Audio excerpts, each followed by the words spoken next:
Part two में क्या क्या देखा जाएगा थोड़ा सा आप समझ लें। ये है साउथ अमेरिका, ठीक है। यहाँ पे अभी आपने इससे पहले जो देखा है इसका एक परिचय हो चुका है, ठीक है। जलीय क्षेत्र, ठीक है, इसको रिवर के साथ देख लेंगे हम लोग, ठीक है। भौतिक प्रदेश, इसको आप लोगों ने पढ़ा है पर्वत पठार के रूप में, ठीक है। अब यहाँ पे कुछ घास के मैदान और वृक्ष, ठीक है, इसको देखना है। जैसे लानोस पढ़ा जाएगा यहाँ पर। लानोस क्या होता है, सेलवास क्या होता है, कैंपोस ये क्या है, पंपास क्या है, ठीक, इसको देखा जाएगा, ठीक। इसके बाद जो टॉपिक हैं वो लेक्स हैं, झील हैं, रिवर्स हैं, ठीक है। और इधर देख लें, मिनरल रिसोर्सेज पढ़ेंगे। मिनरल रिसोर्सेज देखना है। और क्लाइमेट, ठीक, और एग्रीकल्चर यही क्लास होना है, ठीक है। तो चलिए आप देखते हैं अभी ये लानो सिल्वास और कैंपोस ये क्या है, इसके विषय में थोड़ा सा चर्चा कर लें। एग्जामों में खूब यहाँ से क्वेश्चन आते हैं, मोस्ट इम्पॉर्टेंट टॉपिक आज का होगा। और ये देख लिए आप लोग, ये ज्वाइंट टेलीग्राम ग्रुप है, लिंक डिस्क्रिप्शन में दिया गया है, वहाँ पे ज्योग्राफी विद घनश्याम सर आपको मिलेगा, ठीक है। तो हमारे साथ आप टेलीग्राम से भी जुड़ सकते हैं।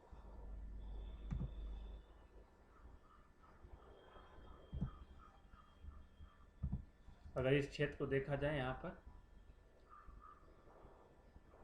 वेनेजुला का ये जो क्षेत्र है यहाँ पर, ठीक है, ये वाला क्षेत्र, ठीक, यहाँ पर जो उष्णकटिबंधीय सवाना घास के मैदान पाए जाते हैं और वृक्ष पाए जाते हैं, उनको क्या बोलते हैं, लानोस बोला जाता है। और आप लोग काफ़ी पेन भी लेकर तैयार हैं, हम इसको लिखाएंगे भी, आप नोट करते जाएंगे। अभी सिर्फ एक बार देख लें कि जो क्षेत्र आपको बताएगा वो कहाँ मिल रहा है, ठीक है। और इस वाले क्षेत्र में जो अमेजन नदी बेसिन का क्षेत्र है, जो ये देख रहे हैं अमेजन रिवर बेसिन क्षेत्र, यहाँ पर जो उष्णकटिबंधीय घास के मैदान और वृक्ष पाए जाते हैं, उनको क्या बोलते हैं, शेलवास बोलते हैं। और इस वाले क्षेत्र में ब्राज़ीलियन हाईलैंड का क्षेत्र है, ठीक। इस क्षेत्र में कैंपोस पाया जाता है, घास के मैदान भी हैं और यहाँ पे वनस्पतियाँ भी पाए जाते हैं, पार्कलैंड भी यहाँ पर है, ठीक, ये कैंपोस क्षेत्र है। और ये अर्जेंटीना पराग्वे उरुग्वे का क्षेत्र, जहाँ पर समशीतोष्ण घास के मैदान को क्या बोलते हैं, पंपास बोलते हैं, ठीक है। तो ये अध्ययन किया जाएगा आज, ठीक है। चलिए तो फिर आप नोट करें, हेडिंग बना लें, लानोस।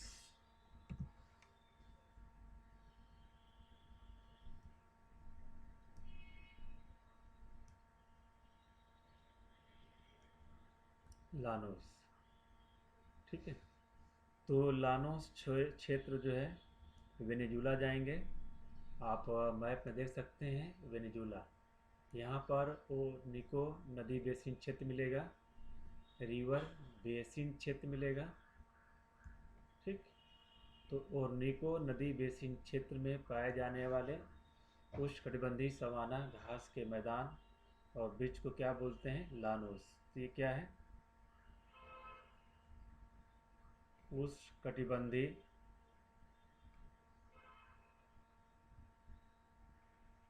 सवाना घास एवं वृक्ष युक्त क्षेत्र है, ठीक, जिसको हम लानोस के नाम से जानते हैं। और ये मिलेगा कहाँ पर आपको? वेनेजुएला में मिलेगा। ठीक डियर फ्रेंड, आप लोग इसको नोट करते जाएं। लानोस जो है उष्णकटिबंधीय सवाना घास और वृक्ष क्षेत्र है, और ये मुख्य रूप से कहाँ मिल रहा है? वेनेजुएला क्षेत्र में मिलता है। कहाँ, किस नदी बेसिन क्षेत्र में है? तो निको नदी बेसिन क्षेत्र में है। ठीक है, और अब हेडिंग बना लें सेलवास क्षेत्र। मोस्ट इम्पॉर्टेंट है, यहाँ से क्वेश्चन खूब पूछा गया। सेलवास क्षेत्र, सेलवास। तो सेलवास क्षेत्र आपको मिलेगा कहाँ पर? ब्राज़ील में मिलेगा। ठीक, ये कौन सा नदी बेसिन क्षेत्र है? अमेजन नदी बेसिन क्षेत्र है। अमेजन नदी बेसिन, बेसिन का मतलब होता है कैचमेंट एरिया, जिसमें मुख्य नदी, ये है मुख्य नदी और सहायक नदी। ठीक, इसके द्वारा जो जल ग्रहण अधिकृत किया जाता है, जल को ग्रहण किया जाता है जिस क्षेत्र में, उसको बोलते हैं बेसिन क्षेत्र। ठीक है, तो ब्राज़ील में अमेजन नदी बेसिन क्षेत्र में उष्णकटिबंधीय सदाबहार, उष्णकटिबंधीय सदाबहार घास एवं वन क्षेत्र को सेलवास के नाम से जाना जाता है। ठीक है, तो यहाँ पर ब्राज़ील है, अमेजन रिवर बेसिन क्षेत्र है, उष्णकटिबंधीय सदाबहार। तो दोस्तों ब्राज़ील देख रहे हैं आप, ब्राज़ील में अमेजन नदी बेसिन क्षेत्र देख रहे हैं। यहाँ पे उष्णकटिबंधीय सदाबहार घास एवं वन क्षेत्र को क्या बोलते हैं? सेलवास कहा जाता है। ठीक है, और ये जो सेलवास या अमेजन नदी बेसिन क्षेत्र है, ठीक है, अमेजन नदी बेसिन क्षेत्र विश्व का, यहाँ पे नोट कर लें आगे। ठीक है, तो विश्व का जो सघन वन है उनमें से एक है, सघन वन है। ठीक है, और इस अमेजन बेसिन क्षेत्र को, जहाँ पे वनस्पतियाँ पाई जाती हैं, इसको लंग्स ऑफ द वर्ल्ड कहा जाता है। लंग्स ऑफ द वर्ल्ड, यानी कि विश्व की फेफड़े की संज्ञा दिया जाता है। विश्व का फेफड़ा कहा जाता है इसे। तो लंग्स का काम क्या है? लंग्स का काम यही है कि कार्बन डाइऑक्साइड और ऑक्सीजन को ग्रहण करना, कार्बन डाइऑक्साइड को निष्कासन करना। तो यहाँ पे जो वनस्पतियाँ पाई जाती हैं, विश्व के जितने भी सघन वन हैं उनसे भी सबसे अधिक मात्रा में ऑक्सीजन रिलीज करते हैं। क्या करते हैं? ऑक्सीजन रिलीज करते हैं, मुक्त करते हैं। ठीक है, और कार्बन डाइऑक्साइड का क्या करते हैं? एब्जॉर्प्शन करते हैं और शोषण करते हैं। ठीक है, इसीलिए इसे विश्व की फेफड़े की संज्ञा भी दिया जाता है। ठीक, तो आपने लानोस और सिलवास को देखा। अब कैंपोस को आते हैं। हेडिंग बना लें कैंपोस।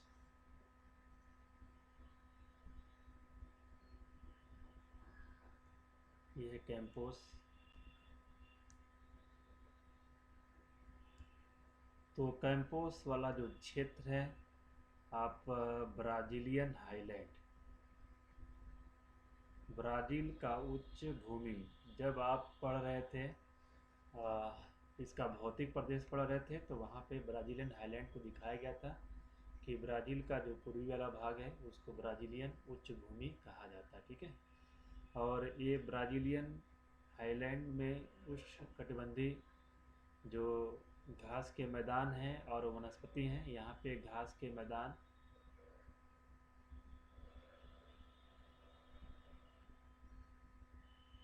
ये घास के मैदान। ठीक, यहाँ पर कहीं कहीं पर क्या मिलता है? पेड़ भी मिलते हैं, वृक्ष भी मिलते हैं। ठीक, जिसे पार्क लैंड भी कहा जाता है, पार्क लैंड, पार्क भूमि। ठीक है, और इस क्षेत्र को थोड़ा सा आप देख लें, तो जो ब्राज़ीलियन हाईलैंड है। ठीक है, तो दोस्तों आप देख रहे थे कैंपोस क्षेत्र देख रहे थे। ठीक है। यहाँ पर जो ब्राज़ीलियन हाईलैंड है, ठीक है, और फिगर तो आप लोग जान रहे हैं, ठीक है, ये ब्राज़ीलियन हाईलैंड दिखा दे रहे हैं आपको, फिगर बनाया गया था। ठीक, ये वाला जो क्षेत्र है इसको बोलते हैं ब्राज़ीलियन हाईलैंड कहा जाता है ये।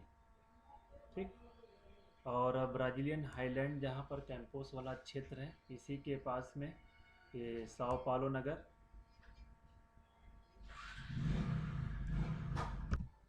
तो साओ पालो नगर देख रहे हैं आप यहाँ पर, साओ पालो, ये जो क्षेत्र है यहाँ पे कॉफ़ी का बागान, ठीक, यहाँ पे कॉफ़ी का बागान मौजूद है। ठीक है, यहाँ पर जो कॉफ़ी का बागान है इसे फैजेंडा के नाम से जाना जाता है। ठीक, ये कैंपोस वाला जो क्षेत्र है, ठीक, यहाँ पे कॉफ़ी के बागान को फैजेंडा के नाम से जाना जाता है। और जो कॉफ़ी के बागान सबसे अधिक कहाँ मिलते हैं? साओ पालो में, ठीक है, जहाँ पे कॉफ़ी का उत्पादन होता है। ठीक, और इस क्षेत्र में यहाँ पर मिलता है सेंटोस, ये है सेंटोस, ठीक है, ये बंदरगाह है। तो विश्व में सबसे अधिक, सेंटोस के विषय में आप लिख सकते हैं, ठीक है, विश्व में सबसे अधिक, विश्व में सबसे अधिक काफ़ी का निर्यात किस बंदरगाह से किया जाता है? तो सेंटोस बंदरगाह से किया जाता है। ठीक है, और एक क्वेश्चन और भी है, काफ़ी पोर्ट,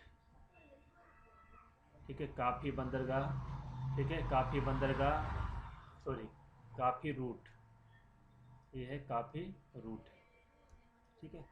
तो साओ पालो से लेकर, ठीक, साओ पालो से लेकर के जो सेंटोस का मार्ग है, इस मार्ग से जो है सबसे अधिक जो है कॉफ़ी का ही निर्यात किया जाता है, इसलिए इस रूट को क्या बोलते हैं?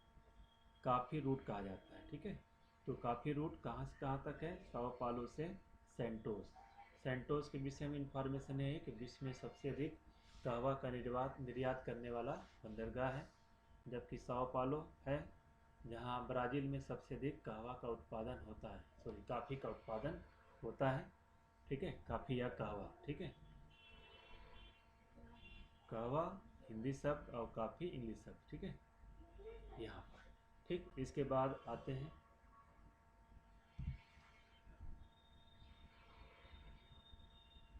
ग्रैंड चाको क्षेत्र, देख ले थोड़ा सा, ठीक है, ग्रैंड चाको रीजन। तो ग्रैंड चाको एक रीजन है, ये भी क्वेश्चन पूछ लिया जाता है। ठीक है, ये बोलिविया वाला क्षेत्र है, ठीक, ब्राज़ील वाला क्षेत्र है। इन सभी क्षेत्रों में, तो बोलिविया है, ब्राज़ील और अर्जेंटीना, ठीक, यहाँ पे इसका विस्तार है। इस भूमि क्षेत्र को हंटिंग लैंड के नाम से जाना जाता है। ठीक, हंटिंग लैंड के नाम से जाना जाता है। यहाँ पे लोग पशु चारागाह के रूप में प्रयोग करते हैं। ठीक है, हंटिंग लैंड, ये ग्रैंड चैको, ठीक है, इसका विस्तार कहाँ मिलेगा? बोलिविया, ब्राज़ील और अर्जेंटीना है। क्या बोलते हैं? हंटिंग लैंड बोलते हैं। ठीक है, अब आ जाएं पंपास क्षेत्र, पंपास रीजन, ठीक है। तो फिगर तो आपको बताया गया पहले, इस वाले फिगर को देख लें, समझ लें पहले। यहाँ पर ये पंपास क्षेत्र देख रहे हैं आप, पंपास क्षेत्र, ये है पंपास क्षेत्र, ठीक है। इसका विस्तार दोस्तों पूछा जाता है, इस पंपास क्षेत्र का विस्तार पूरा पूछा जाता है। ठीक, तो ये जो क्षेत्र है अर्जेंटीना का क्षेत्र है,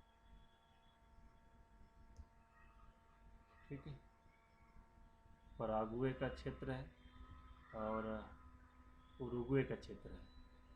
ठीक, ये क्षेत्र है जहाँ पे इसका विस्तार है, अर्जेंटीना, पराग्वे और उरुग्वे क्वेश्चन पूछा गया। तो आइए आप लोग इसको नोट कर लें।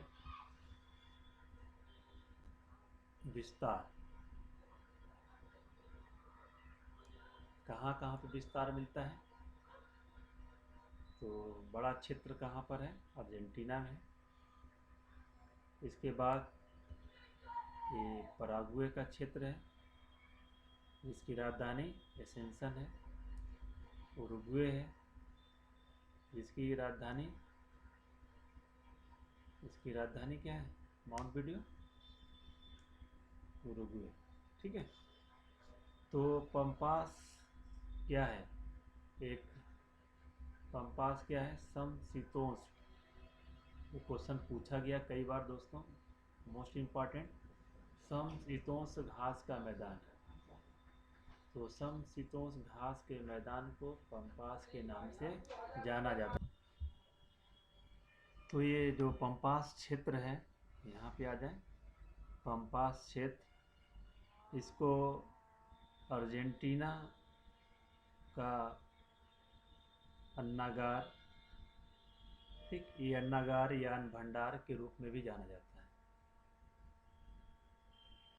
अन्नागार या अन्न भंडार के रूप में भी जाना जाता है। आगे बताएंगे क्यों ऐसा कहा जाता है। ठीक है, थोड़ा सा अगर देखना चाहें तो नेक्स्ट पेज पे आए। ठीक है, छेद देख लें।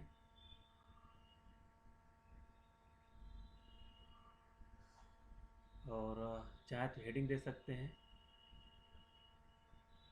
व्हीट क्रेसेंट, गेहूं का अर्धचंद्राकार क्षेत्र, गेहूं का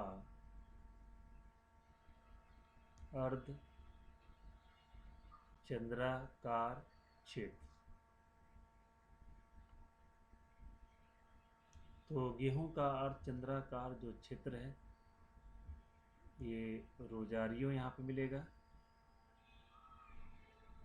रोजारियो, और ये है बाहिया ब्लंका।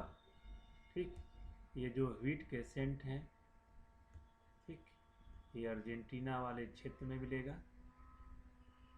ठीक है, तो रोजारियो से बाहिया ब्लंका वाले क्षेत्र को गेहूं का अर्धचंद्राकार क्षेत्र कहा जाता है। इस क्षेत्र में गेहूं का उत्पादन सबसे अधिक होता है। ठीक है, तो गेहूं का उत्पादन इस क्षेत्र में अधिक होने की वजह से इसको गेहूं का अर्धचंद्राकार क्षेत्र कहा जाता है। डियर फ्रेंड, और एक क्वेश्चन पूछा गया है कि व्हीट क्रेसेंट का विस्तार कहाँ से कहाँ तक है, तो रोजारियो से बाहिया ब्लंका तक इसका विस्तार है। ये क्वेश्चन पूछा गया है। ठीक है, और जान लें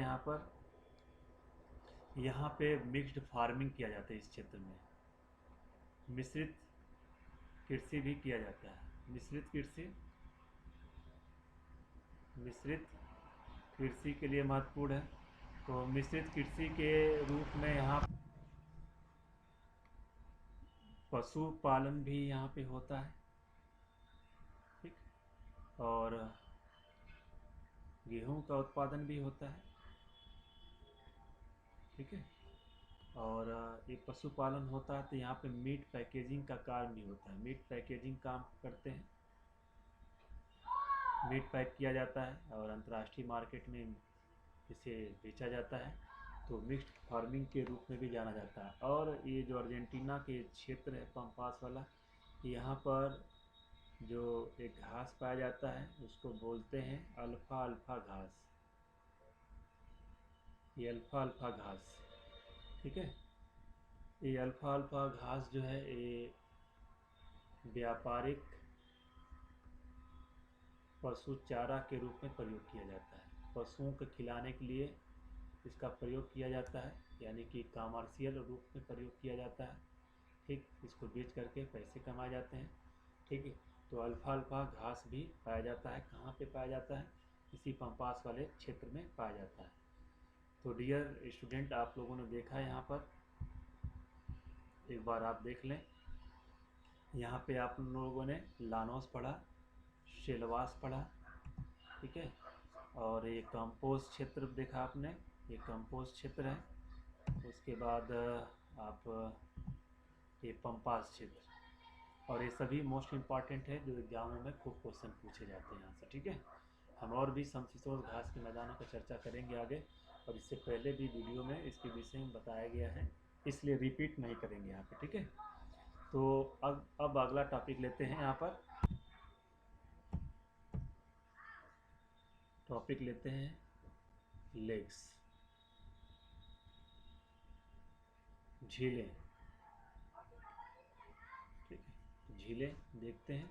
और इसके लिए पहले जो एक फिगर दिखाया गया तो उसको देख लें। यहाँ पर पीछे चलते हैं यहाँ पर। ठीक है, तो ये जो आप देख रहे हैं, ये थोड़ा सा हम इसको बदल लें।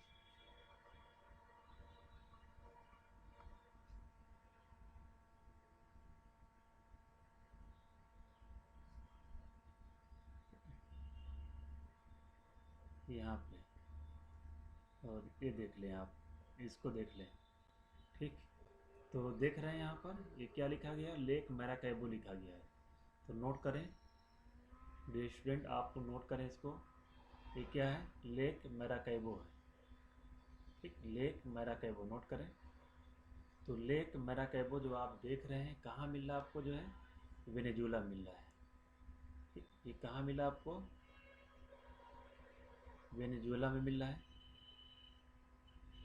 ठीक, एक दूसरा, एक यहाँ से क्वेश्चन पूछा गया है कि दक्षिण अमेरिका महाद्वीप का सबसे बड़ा झील कौन सा है, तो यही है लेक मैराकैबो है। और लेक मैराकैबो का जो तटीय क्षेत्र है वास्तव में तेल भंडार के लिए महत्वपूर्ण है। ठीक है, ऑयल रिसोर्सेज के लिए महत्वपूर्ण है। ठीक, तो लेक मैराकैबो दक्षिण अमेरिका का सबसे बड़ा झील है। जी हाँ दोस्तों, ये सबसे बड़ा कहा जा रहा है। ठीक, तो क्या है, सबसे बड़ा झील है।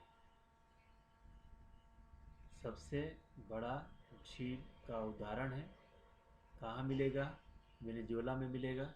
इसके जो तटीय क्षेत्र हैं, आसपास के क्षेत्र किसके लिए महत्वपूर्ण है, तेल भंडार के लिए महत्वपूर्ण है। ठीक है, और रिवर देखेंगे तो रिवर में आपको इंडियन फॉल्स के विषय में आपको बताया जाएगा। ठीक है, और यहाँ पे देख लें झील का चर्चा हो रहा है, सिर्फ झील के विषय में बताया जाएगा यहाँ पर। और ये देख लें आप, ये क्या है, लेक टिटिकाका। तो हेडिंग बना लें, लेक टिटिकाका।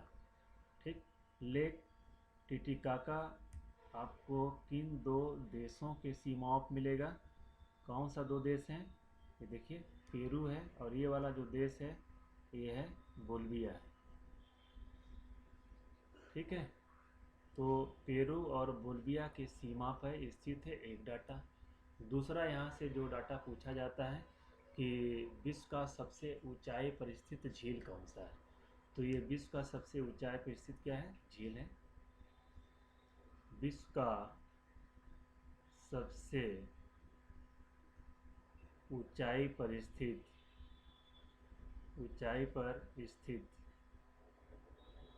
झील का उदाहरण भी है।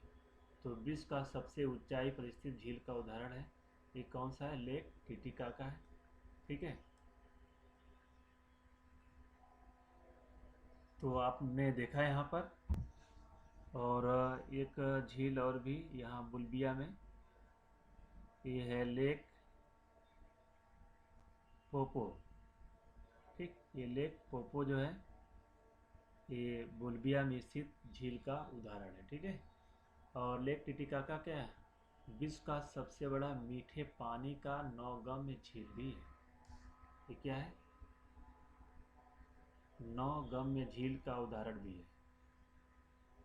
तो इतनी ऊंचाई पर होने के बावजूद भी यहाँ पे क्या होता है, नौगम्य होता है। माना जाता है यहाँ पे जो इनका सभ्यता निवास करता था, यहाँ पर इनका सभ्यता। ठीक, तो इनका सभ्यता के लोगों के द्वारा जो है यहाँ पे नौका विहार किया जाता था लेक टिटिकाका में। ठीक है, तो यहाँ पे एक सिविलाइजेशन पाया जाता है, इनका सभ्यता, ये भी याद रखें, ये क्वेश्चन पूछा गया है। ठीक है, और इसके बाद जो टॉपिक लेंगे रिवर लेंगे। ठीक है,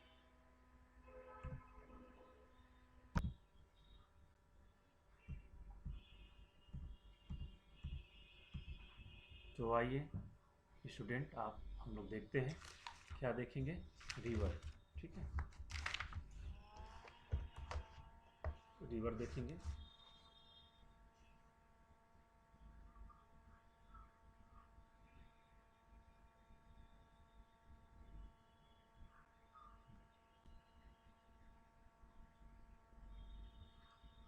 तो यहाँ की नदियाँ देखेंगे। ठीक है। इसमें जो महत्वपूर्ण नदी देखा जाएगा, अमेजन नदी।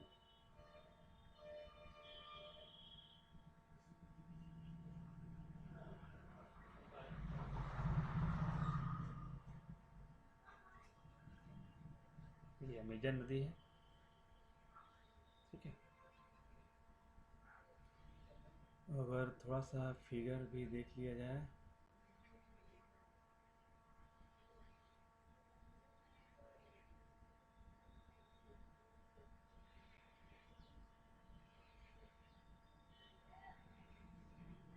ठीक। और ये देख रहे हैं आप, इंडिस पर्वत है, ये इंडिस पर्वत है, ठीक, ये इंडिस पर्वत। और ये पेरू वाला क्षेत्र है, तो पेरू के इसी क्षेत्र से होकर गुजरता है, यानी पेरू के इंडिस पर्वत से नदी निकलता है, ये अमेजन नदी। और ये देख रहे हैं यहाँ पर, इसको बोलते हैं मनास नगर, मनास। और इधर से एक नदी आकर के मिलता है जिसको बोलते हैं निग्रो नदी है। और इधर से एक नदी है जिसको मदिरा नदी कहा जाता है, मदिरा, ठीक है। और ये जो क्षेत्र है, यहाँ पे एक नगर है जिसको कहते हैं मकापा। एटलस में आप देख करके मार्क करें, डियर स्टूडेंट, आप लोग मार्क करते जाएं इसको जो, ठीक है। ठीक, ओबिडोस नदी यहाँ पे नगर है, कई नगर हैं, लेकिन ख़ास तौर से आपको ये मनास को याद करना है। मनास के विषय में क्वेश्चन पूछा गया है कि निग्रो और मदिरा नदी कहाँ पर अमेजन नदी से मिलते हैं, ठीक। एक दूसरा, यहाँ पर अमेजन की सबसे बड़ी सहायक नदी कौन सा है, निग्रो नदी है। और ये पूरा जो क्षेत्र देख रहे हैं यहाँ पर, ये पूरा क्षेत्र देख रहे हैं, ये कौन सा अटलांटिक है, क्योंकि विषुवत रेखा के उत्तर में है, तो इसको बोलते हैं नॉर्थ अटलांटिक ओशियन बोलते हैं, नॉर्थ अटलांटिक ओशियन कहा जाता है, ठीक है। तो आप जो क्वेश्चन पूछा जाता है जिस आधार को बनाते हुए, वैसे ही आपको पढ़ना चाहिए। तो स्रोत क्वेश्चन पूछा जाता है कि नदी की उत्पत्ति कहाँ से होता है, तो पढ़ रहे हैं अमेजन नदी, तो आप बताएंगे पेरू के इंडिस पर्वत, ठीक है। पेरू इंडिस से निकलता है, यानी पेरू के इंडिस पर्वत से निकलता है, यानी इंडिस पर्वत का विस्तार है 7 देशों में, तो जहाँ से निकलता है इंडिस, वो पेरू वाला, पेरू देश में पड़ता है, उस वाले भाग से निकलता है, तो पेरू के इंडिस कहते हैं, ठीक है। निकास, निकास में क्या आप बता सकते हैं, उत्तरी अटलांटिक महासागर, नॉर्थ अटलांटिक ओशियन, उत्तरी अटलांटिक, उत्तरी अटलांटिक महासागर, ठीक। अफवाह पूछा जाए, क्योंकि यहाँ अफवाह, यहाँ मुख्य नदी का ही लिखा रहे, ठीक है। बेसिन रूप में देखा जाए तो लगभग इसके आसपास सभी जो देश हैं वहाँ से कई नदियाँ निकलती हैं, ठीक है। लेकिन यहाँ पे मुख्य रूप से कहाँ की नदी है, तो आप बता सकते हैं ब्राज़ील की नदी है, मुख्य रूप से। अमेजन को बता रहे हैं, इसकी सहायक नदी को भी नहीं दिखा रहे हैं, तो ब्राज़ील की मुख्य नदी है, ठीक है, विशेषता, ठीक है। तो विशेषता में आप यहाँ पर देख सकते हैं,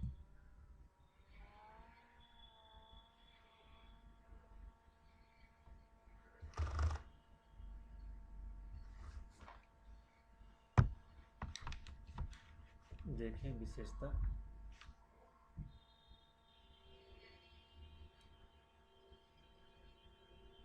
तो अमेजन नदी बेसिन क्षेत्र जो है, ये किस क्षेत्र से होकर गुजरता है, सेलवास, जो सेलवास उष्णकटिबंधीय घास का मैदान पाया जाता है, घास का मैदान पाया जाता है, ठीक है, इस क्षेत्र से होकर गुजरता है। और दो डियर फ्रेंड, आप लोग इस बात समझ रहे होंगे कि विश्व की सबसे लंबी नदी पूछा जाता है, ठीक है। तो विश्व की सबसे लंबी नदी, ठीक, कौन सा नदी है? तो ये नील नदी होता है, ठीक है। ये कहाँ? अफ्रीका महाद्वीप।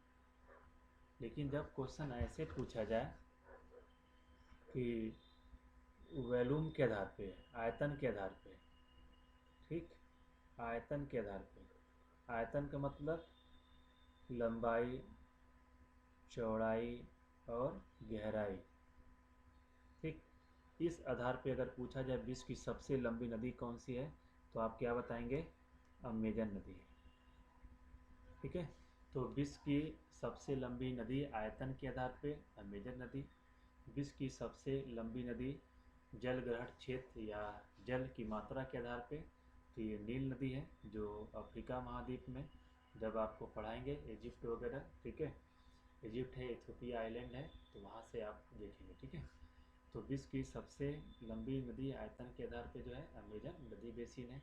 यह नदी बेसिन क्षेत्र सिलवास उष्णकटिबंधीय घास और सदाबहार वन वाले क्षेत्र से होकर गुजरता है, ठीक है।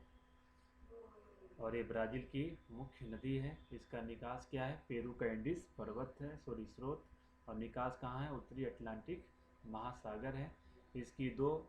इसकी सहायक नदियों में बहुत सी सहायक नदियाँ हैं, ठीक है, लेकिन यहाँ पर निग्रो और मदिरा का ही चर्चा किया जा रहा है, ठीक है। क्वेश्चन पूछा गया है कि इसकी सबसे बड़ी सहायक नदी कौन सी है, तो आप देख रहे हैं यहाँ पर कौन सी नदी है? निग्रो नदी है, ठीक है। और निग्रो और मदिरा, ये निग्रो और मदिरा नदी कहाँ पे दोनों इससे मिलते हैं? मनास से मिलते हैं, मनास में आकर के मिलते हैं। और जहाँ पर ये नदी उत्तरी अटलांटिक महासागर में जाकर मिलता है, जो उसका मुहाना है, वहाँ पे कौन सा नगर है? मकापा नगर है, देख रहे हैं आप यहाँ पे मकापा नगर, ठीक, ये है मकापा नगर, ठीक है। तो ये रहा अमेजन नदी। अब आते हैं पराना, पराग्वे, उरुग्वे, ये नदी है, इसको देखते हैं हम लोग आगे।